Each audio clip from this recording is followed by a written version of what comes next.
أرأست زينة صلال محبرسة بمعراب تግራይ ኣብ መቐለ 70 ካሬ معقوبي ተፈናቀልቲ ነበርቲ ዞባ ምዕራብ ትግራይ ህፃን ናውድ ሃይለ ስላሴ ብዝብእ ተበልዑ ህይወቱ ብሕላፉ ዝተሰምዖም ሓዘን ገሊጾም በዓል መስቀል ኣብ ዝተፈላለዩ ከባቢታት ትግራይ ብድምቀት ይኽበረሉ ቢሮ ጉዳያት ኮሙኒኬሽን ትግራይ ንህዝቢ ትግራይ እንኳዕ ንበዓለ መስቀል ኣብ ዝሕኩም ዝብል መልእኽቲ ሰናይ ትምኒት ኣመሓላሊፉ ፕሬዝደንት ፈረንሳ ነበር ሳራ ኮዚ ን5 ዓመታት ማእሰርቲ ተፈሪድዎ ዝብሉን ካልኦትን ሰላምታና በብዘለኹም ወይብዛሕኩም ክቡራት ተኸታተልቲ ኣኽሱማውያን መራኸቢ ሓፋሽ ካብ ትግራይ ክሳብ ዓለም ለኸ ፍጻመ ጽሩይ ሓበሬታ ናባኹም ከነቕርብ ኢና ንቪድዮና ላይክ ቻነልና ሰብስክራይብ ብምግባር ኣባል ቤተሰብና ይኹኑ ኣኽሱማውያን መራኸቢ ሓፋሽ ንቕሓት ነቐድም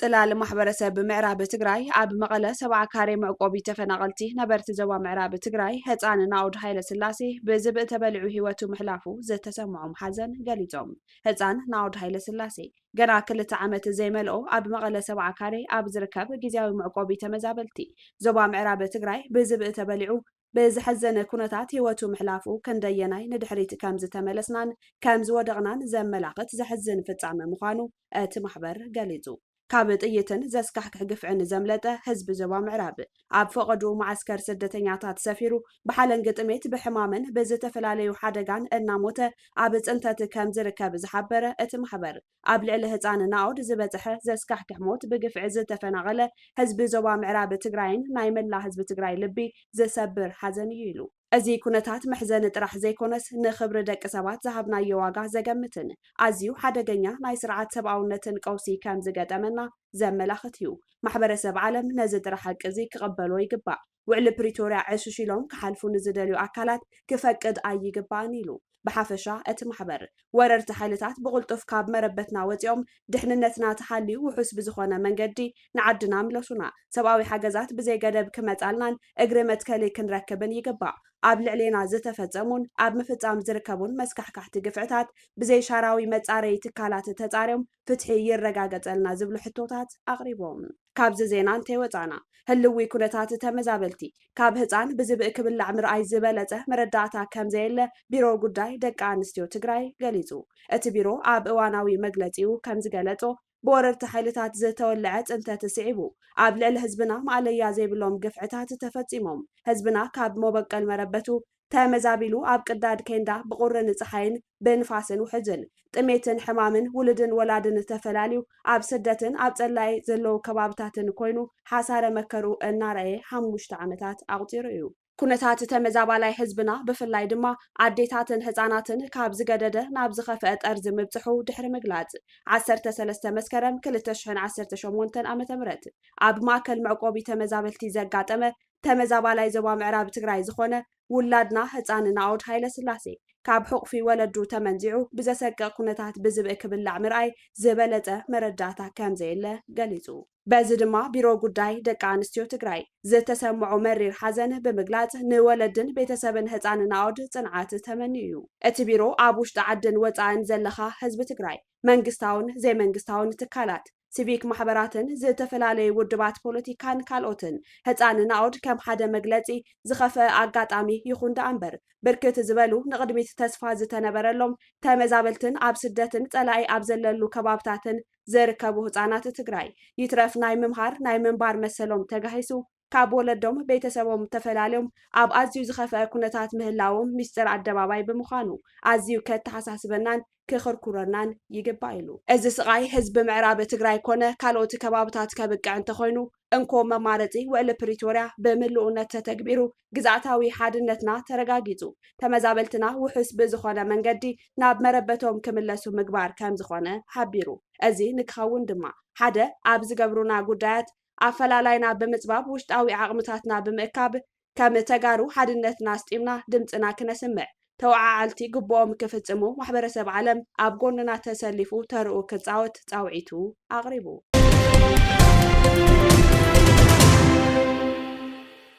ብሰንኪ ብልሽት መንገዲ መጓዓዝያ ፍርያቶም ብእዋኑ ናብ ዕዳጋ ንምቕራብ ከም ዝተሸገሩ ነበርቲ ጣብያ ሸምበሊና ገሊጾም። ኣብ ወረዳ ታሕታይ ኣድያቦ እትርከብ ጣብያ ሸምበሊና ክረምታዊ ዝናብ ተጠቒሞም ብርክት ዝበለ ናይ ኮሚደረ ፍርያት ዘሕፈሰሉ ቦታ ብምዃኑ ሓረስታይ ፍርያቱ ናብ ዕዳጋ ንምቕራብ ገልጋሎት መጓዓዝያ ንምርካብ ከም ዝተሸገረ ኣመሓዳሪ ጣብያ ሸምበሊና ኣይተ ነጋሲ ሃይለማርያም ገሊጾም። ከም ጣብያ እቲ ጸገም ንምቕራፍ ብናይ ህዝቢ ተሳትፎ ልዕሊ 1 ሚልዮን ብር ብምውፃእ ኣብ ወርሒ ሓምለ እቲ ዝኸፍአ መንገዲ ንምቅላል ሞኪርና ኢና ዝበሉ ኣይተ ነጋሲ ሃይለማርያም ይኹን እምበር እቲ ዝድለ ጸጸር መንገዲ ልዕሊ ዓቕምና ብምዃኑ ካብ ወረዳን ዞባን ንላዕሊ ዘለው ዝምልከቶም ኣካላት ትኹረት ሂቦም ክሰርሕሉ ፀዊዖም። ብተመሳሳሊ ነባራይ ጣብያ ሸምበሊና ዝኾኑ ኣይቶ ብርሃነ ገብረ መድህን ብወገኖም ፍርያት ናይዚ ጣብያ ንህዝቢ ትግራይ ዝህቡ ረብሓ ብመንግስቲ ተራእዩ ከም መንገድን ሆረየን ንክስርሓሎም ተዛሪቦም። ኣብ ክረምቲ ብናይ ህዝቢ ተሳትፎ ጽገና ንምግባር ከም ወረዳ 300,000 ብር መጠናኸሪ ድጋፍ ከም ዝገበሩ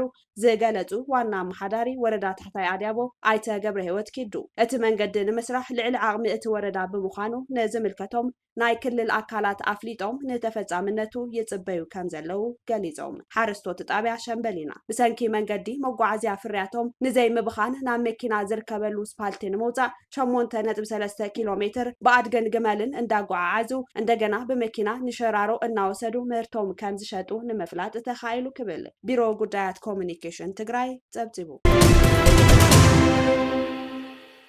ቢሮ ጉዳያት ኮሙኒኬሽን ትግራይ ንህዝቢ ትግራይ እንኳዕ ንበዓለ መስቀል ኣብጽሕኩም ዝብል መልእኽቲ ሰናይ ትምኒት ኣመሓላሊፉ። ቢሮ ጉዳያት ኮሙኒኬሽን ትግራይ ኣብ ውሽጥን ኣብ ደገን ንዝርከብ ህዝቢ ትግራይ እንኳዕ ንብርሃነ መስቀል ኣብጽሕኩም ዝብል መልእኽቲ ሰናይ ትምኒት ኣመሓላሊፉሎ። ቢሮ ጉዳያት ኮሙኒኬሽን ትግራይ ኣብ ውሽጥን ኣብ ደገን ንዝርከብ ህዝቢ ትግራይ በዓል መስቀል ርሑቕ ዝገሸ ንዓዱ ዝኣትወሉ ዝተበታተነ ዝእከበሉ ምልክት ተስፋን ብርሃንን ዝኾነሉ ዝኣረገ ኣተሓሳስባ ዝድርበየሉ ምልክት ብሩህ መጻኢ ምርተ ሕድሳት ዝኾነሉ መከራን ሸኽምን ዝቃለለሉን ሓድነት ሰናያን ምትሕልላይን ድማ ዘግልብተሉን ዓመት ክኸውን ተመኒዩ። ዝተመዛበለ ህዝቢ ናብ መረበቱ ዝምለሰሉ ኣብ ትሕቲ ጸላኢ ዘሎ ህዝቢ ሓራ ዝወፀሉ ዝተሰደደ ናብ ዓዱ ዝምለሰሉን ሉዓላዊነት ትግራይ እንምለሰሉን በዓል ክኾን ትምኒቱ ገሊጹ። እቲ ቢሮ በዓል መስቀል እንትነኽብር እናተሓላለና ሰላምናን ሕብረትናን እናሓለና ሓድነትን ሰናያን እናንገስና ብምትሕልላይ መንፈስ እናተመልከትናን ጽጉማንን ግፉኣንን እናዘከርና ክኾን ይግባእ እውን ኢሉ ቢሮ ጉዳያት ኮሙኒኬሽን ትግራይ። በዓል መስቀል ኣብ ዝተፈላለዩ ከባቢታት ትግራይ ብድምቀት ይኽበር ኣሎ። በዓል መስቀል ኣብ ከተማ መቐለ፣ ማይጨው፣ ዓዲግራት፣ ኣኽሱም፣ ኳታስ ኣብ ዝተፈላለዩ ከባቢታት ትግራይ ብዝበሃል መልክዑ ድሮ በዓል መስቀል ደመራ ብድምቀት ይኽበር ከም ዘሎ ምንጭታት ኣክሱማውያን ሚድያ ሓቢሮም። ብምኽንያት በዓል መስቀል ብፁዕ ወቅዱስ ኣቡነ ኢሳያስ መልእኽቲ ኣብ ዘመሓላለፍሉ እዋን ከም ዝገለጽዎ በዓል መስቀል 2018 ዓ.ም እንትኽበር ዘለዎ ንዘይብሉ ብምትሕግጋዝ ክኸውን ይግባእ ክብሉ መልእኽቶም ኣመሓላሊፎም። ንፕሬዝደንት ታደሰ ወረደ ሓዊሱ ላዕለዎት ኣመራርሓ ጊዜያዊ ምምሕዳር መራሕቲ ሃይማኖትን ነበርቲ ከተማ መቐለን ዝተረኸብሉ ድሮ በዓል መስቀል ኣብ ጎቦ ጨምዓ መቐለ ይኽበር ኣሎ። ኣብ ከተማ ማይጨው ድማ በዓል መስቀል 2018 ዓ.ም ብዝለዓለ ጽምብል ንምኽባር ስነ ስርዓት ምስራሕ ደመራን መንፈሳዊ ኣስተምህሮን እናተሳለጠ እዩ። ብተመሳሳሊ በዓል መስቀል ምኽንያት ብምግባር ኣብ ከተማ ዓዲግራት ምርኢት ጎደና ከም ዝተሳለጠ ንምፍላጥ ተኻኢሉ። በስመ አብ ወወልድ ወመንፈስ ቅዱስ አሐዱ አምላክ አሜን። ዘላለም ሥላሴ እተኸበርኩም ብፁዓን አበው ሊቃነ ጳጳሳት፣ ሊቃውንተ ቤተ ክርስቲያን፣ ተኸበሩ ክቡር ሊቀ ስልጣናት ገብረ ሥላሴ፣ ምእመናን ምእመናት፣ ኣብ ከተማ ዘለኹም ኣብ ገጠር ዘለኹም ኣብ ወፃኢ ዓዲ ዘለኹም ኩልኹም እግዚአብሔር ኣምላኽና ብሰላም ብህይወት ሓልዩ ካብ ጊዜ ናብ ጊዜ ዘሸጋግረና ፈጣሪና እግዚአብሔር ካብ ዘመነ ቅዱስ ማቴዎስ ናብ ዘመነ ቅዱስ ማርቆስ ብሰላም ዘሸጋገረና እግዚአብሔር ተመስገነ ይኹን፣ ተመስገነ ይኹን። ስለዚህ አዲስ ዓመት ኢና ኔና ሕዚ ኣብ መስቀል በዓለ መስቀል ኢና ነኸብር ዘለና እና ናይ ቤተ ክርስቲያን ዓብዪ በዓልና እዩ እና መስቀል ያው ናይ ሰላም ናይ ዕርቂ ስለ ዝኾነ እዚ ዝበዓል እዚዩ ናይ ቤተ ክርስቲያን በዓል እዩ ብሰላም ኩላትና ኮይና ከነኽብሮ ይግባእ ስለዚ ብጭፈራ ብኻሊእ እንተይኮነስ እግዚአብሔር ብምምስጋን ካብ ዓመት ናብ ዓመት ዘብፃሕካኒ ጎይታ ኢልና ፈጣሪና ከነመስግኖ ይግባእ እና ስለዚ እንደገና ደግሞ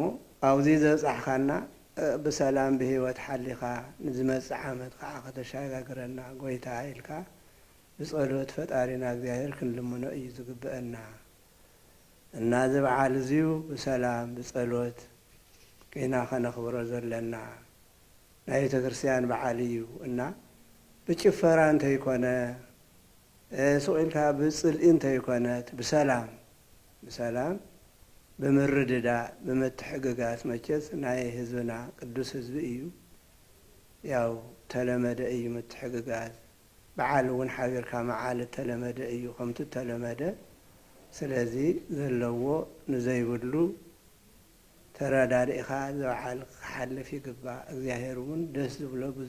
ብዙይ ምክንያት ውን እዩ ናይ ጽልኢ ግድግዳ ዘፍረሰ ኣብ መስቀል ወፂኡ ስለ ዝኾነ ስለዚ ኩላትና በፍቅሪ በሓድነት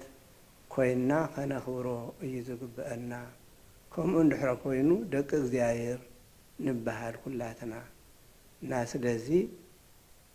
ኩላትና ደቂ እግዚአብሔር ዝኾንና ከምዚ ጌርና ከነኽብሮ ይግበአና እንዳውም ዘነናዮ ሰዓት ብጣዕሚ ሕማቕ ሰዓት ካብ ገዝኦም ተፈናቂሎም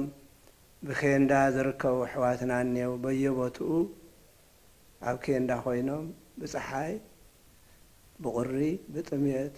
ሽግር እኒአው ኣይተመለሱንና ንሳቶም ውን ከነስታውሶም ናብ ቦትኦም ዝምለሱሉ ክንፅዕር ከም ዘለና እንደገና ደግሞ ምስኣቶም ውን ከነውዕሎ ትበዓል ምስኣቶም ከነውዕሎ እዩ ዝግበአና ከምኡ እንድሕር ጌርና ያው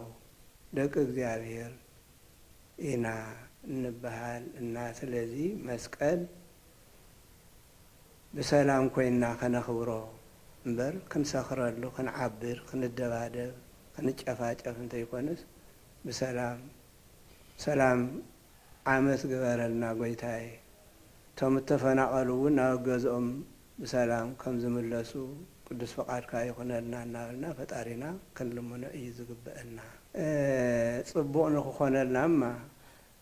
ኩለሽ ኣብ ቤተ ክርስቲያን ተረኺብና ክንጽሊ ክንምህለል ይግበአና እዚ ሕማቕ ነገር ሁሉ ከርሕቐልና ጽቡቕ ንኸምፀልና ፈጣሪና እቶም መራሕትና ውን ልቢ ንክህቦም ንህዝቦም ክንከባኸቡ ኣብ ሽግር ዘሎ ሽግሩ ከቃልልሉ ኣብ ስደት ዘሎ እንደገና ናብ ገዝኡ ንክምለሱ ስለዚ ብጦርነት ብጥይት ብድሮን እንተይኮነስ ብጠረጴዛ በእውነቱ ብጠረጴዛ እንዴ ህዝብኻ ወዲእኻ እንታይ ክግበር እና ስለዚ መስቀል እንድንብሎ ዘለና ናይ ፍቅሪ እዩ ጎይታና ጽልኢ ስለ ዝነበረ ኣብ መስቀል ወፂኡ ስግኡ ቆሪሱ ደሞ ፍሲሱ ዝሃበና ስለ ዝኾነ ስለዚ ጥላቻ ዝበሃል እንካብ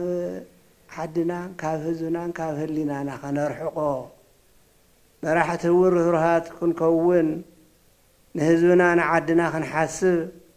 ስለ ህዝብና ስለ ዓድና ክንሽገር ክንጭነቕ ይግባእ ስለዚ ከምዚ እንድሕር ጌርና ግን እግዚአብሔር ምሳና እዩ ቁሩብ እግዚአብሔር ለየዋህነ ልቢ እዩ እና ከምዚ ክንገብር ይግበአና ሕዚ ህዝብና ኣብ ሽግር እዩ ዝንሄ ካብ ሽግር ኣይተላቐቐን እቶም ተፈናቀሉ ከምቲ ዝነገርኩኩም ሕዚ ኣይተመለሱን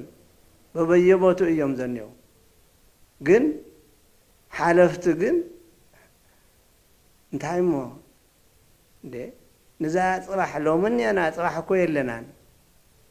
ዝሓላፊት ዓለም መከራ ይኸው ንስልጣን እዩ ንሪኦ ዘለና ንርእስኻ እንተዘይኮይኑ ንዓድን ንህዝብን ዝሓስብ እንደኣነ ንርኢ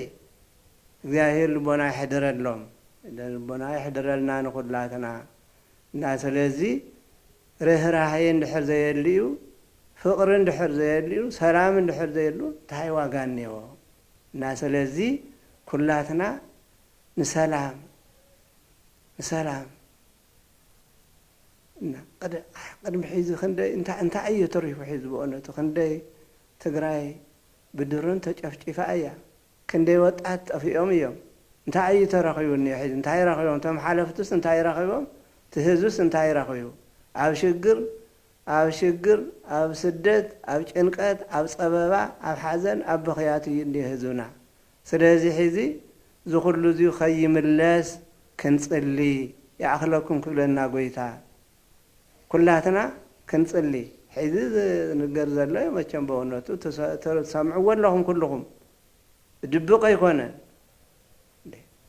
ኣብ ጠረጴዛ እንተይተነጋገርካ ናብ ድሮን ናብ ጥይት ናብ ጦርነት እዩ ዝበሃል ዘሎ ተሰምዕዎ ዘለኹም ስለዚ እዚ ኸየርእየና እግዚአብሔር ኣየርእየና ይኣኽለኩም ይበለና ዝሓለፈ ኩሉ ኢልና ኩላትና ህዝበ ክርስቲያን ክንምህለል ክንጽሊ እግዚአብሔር ያርሕቐልና ይኣኽለኩም ይበለና ጎይታ ኢልና ናብ ፈጣሪና ክንወድቕ እዩ ዝግብአና ስለዚ ከምዚ እንድሕር ጌርና እግዚአብሔር እንዴ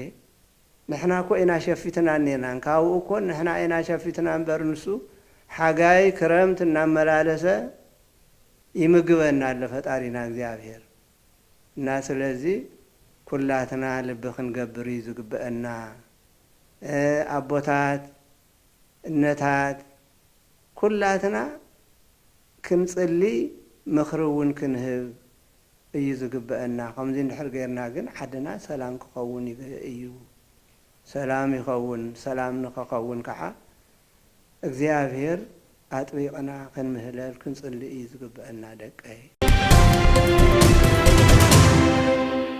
ፕሬዚደንት ፈረንሳ ነበር ሳራኮዚ ን5 ዓመታት ማእሰርቲ ተፈሪድዎ ፕሬዚደንት ፈረንሳ ነበር ኒኮላስ ሳራኮዚ ሚሊዮናት ዩሮ ካብ መራሒ ሊብያ ነበር መዓሙር ቃዛፊ ተቐቢልካ ብዝብል ገበነኛ ኮይኑ ስለ ዝተረኸበ 5 ዓመታት ክእሰር ተፈሪድዎ ኣሎ ኣብ ፓሪስ ዝመደብሩ ቤት ፍርዲ ገበን እቲ ፕሬዚደንት ነበር ዋላ ይግባይ ይበል ኣብ ቤት ማእሰርቲ ክጸንሕ ኣለዎ ኢሉ ሳራኮዚ እውን ይግባይ ክብል ምዃኑ ተዛሪብሎ ካብ 2007 ክሳብ 2012 ፕሬዚደንት ዝነበረ ወዲ 70 ዓመት ሳራኮዚ ድሕርቲ ብሓሙስ ዝነበረ መጋባእያ ኣብ ዝሃቦ መግለጺ እቲ ብይን ንልዕልና ሕጊ ኣብ ሕቶ ዘእቲ ምዃኑ ተዛሪቡ ንሱ እቲ ጉዳይ ካብ ፖለቲካዊ ድርኺት ዝነቐለ ምዃኑ እዩ ዝኣምን ኣኽበርቲ ሕጊ ግና ካብ ቃዛፊ ዝረኸቦ ገንዘብ ኣብ 2007 ዝነበረ ፕሬዚዳንታዊ ጎስጓስ ከም ዝተጠቐመሉ እዮም ዝኸሱ እቲ ስምምዖም ሕኸኸኒ ክሓከካ እዩ ነይሩ እቲ ፕሬዚደንት ነበር ከም ኣምሳያ ናይቲ ዝረኸቡ ሓገዝ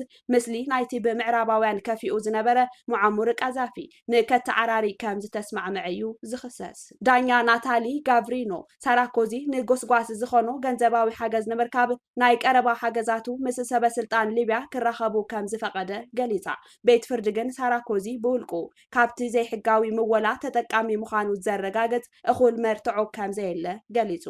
ኣብ ርእስቲ 5 ዓመታት ማእሰርቲ $117,000 መቕጻዕቲ ክኸፍል እውን ተወሲኑሉ ኣሎ ዳኛ ናይቲ ቤት ፍርዲ ነቲ ብይን ምሰንበበት ኣብ ተጋባእቲ ኣግርሞት ፈጢሩ ሳራኮዚ ኣብ ቀረባ እዋን ኣብ ፓሪስ ናብ ዝርከብ ቤት ማእሰርቲ ክውሰድ ይኽእል እዩ እዚ ድማ ፕሬዚደንት ፈረንሳ ነበር ናብ ማሕቡስ ከኣቱ ናይ መጀመርታ ተርእዮ ክኸውን እዩ ኣብዚ ጉዳይ ኢዱ ሕፅብ ምዃኑ ክገልጽ ንዝጸንሐ ፕሬዚደንት ነበር ድማ ዓብዪ ጽፍዒት እዩ ካብ ህንፃ ቤት ፍርዲ ወጻኢ ንጋዜጠኛታት ኣብ ዝሃቦ ቃል እዚ ሎሚ ዘጋጠመ ንልዕልና ሕግን ኣብ ስርዓት ፍትሒ ንዝህሉ እምነትን ኣዝዩ ዘፍትን ኢሉ ኣብ ውሽጢ ማሕቡስ ክድቅስ እንተደልዮሙኒ ኣብኡ ክድቅስ እየ እንተኾነ ርእሰይ ኣቕኒዐ እየ ክድቅስ ኢሉ ወዱ ንመዓሙር ቃዛፊ ዝኾነ ሳይፍ አልእስላም ሳራኮዚ ንጎስጓስ ኢሉ ሚሊዮናት ካብ ኣቦይ ወሲዱ ኢሉ ድሕሪ ምውቃሱ እዩ ኣብ 2013 ኣብ ልዕሊኡ ምርመራ ክካየድ ጀሚሩ ዝቐጸለ ዓመት ኣብ መንጎ ፈረንሳን ማእከላይ ምብራቕን ከም መንጎኛ ኮይኑ ዝዋሳ ዝነበረ ሊባኖሳዊ ነጋዳይ ዝያድ ታክዲን ብሳራኮዚ ዝካየድ ዝነበረ ፕሬዚዳንታዊ ጎስጓስ ብበዝሒ በትሪፕሊ ከም ዝምወል መርትዖ ከም ዝጸሓፈን ፕሬዚደንት ምስኮነ እውን 50 ሚሊዮን ዩሮ ክፍሊት ከም ዝቐጸለን ገሊጹ ኣብቲ ብይን ፍርዲ ሚኒስትራት ውሽጣዊ ጉዳያት ዝነበሩ ክላውድ ጉያንትን ብሪስ ሆርትፎስን ተጠቕሊሎም ኣለዉ ጉያንት ብብልሽውና ገበነኛ ክኸውን እንከሎ ሆርተፎስ ድማ ውዲት ብምፍሓሱ ገበነኛ ኮይኑ ተረኺቡ ሞዴልን ድምፃዊትን ዝነበረት በዓልቲ ቤት ሳራኮዚ ካርላ ብሩኒ ምስ ጉዳያት ቀዛፊ ብዝተተሓሓዘ መርትዑታት ብምሕባእን ምስ በደለኛታት ብምትሕብባርን ምትላል ፈጺማ ተባሂላ ኣብ ዝሓለፈ ዓመት ተኸሲሳ ነይራ እንተኾነ ንኹሉ ዝቐረበላ ክሲ ትነጽጎ ሳራኮዚ ብ2012 ኣብ ዘካየዶ ዳግማይ ምርጫ ካብ ዝሰዓር ንድሓር ንሓያሎ ገበናዊ መርመራታት ዒላማ ኮይኑሎ ብተወሳኺ ኣብ ለካቲት 2024 ኣብ ዝነበሮ ካሊእ ጎስጓስ ምርጫ ልዕሊ ዓቐን ወፃእታት ብምግባሩ